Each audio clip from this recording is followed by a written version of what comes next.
عالمی بینک نے پاکستان کی اقتصادی ترقی کی شرح کے اندازے میں کمی کر دی ہے۔ رپورٹ کے مطابق مالی سال 2025-26 کے لیے پاکستان کی شرح نمو کا تخمینہ 3.1% سے گھٹا کر 2.6% کر دیا گیا ہے۔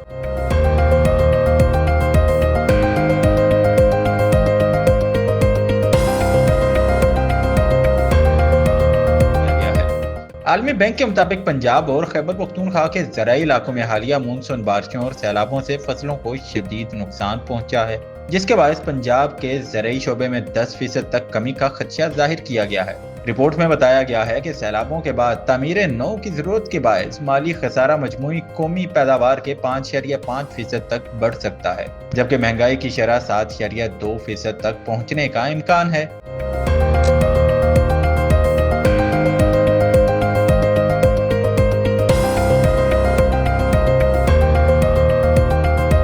برآمدات میں 1.5% کمی اور سرمایہ کاری میں مزید سست روی کی توقع بھی ظاہر کی گئی ہے۔ عالمی بینک کا کہنا ہے کہ پاکستان پہلے ہی بلند قرضوں و توانائی کے بحران اور کم سرمایہ کاری جیسے بڑے چیلنجز کا سامنا کر رہا ہے۔ رپورٹ کے مطابق گزشتہ 3 برسوں میں ملک کی اوسط اقتصادی ترقی صرف 1.9% رہی اور موجودہ حالات میں معیشت کے لیے استحکام کی راہ مزید مشکل دکھائی دے رہی ہے۔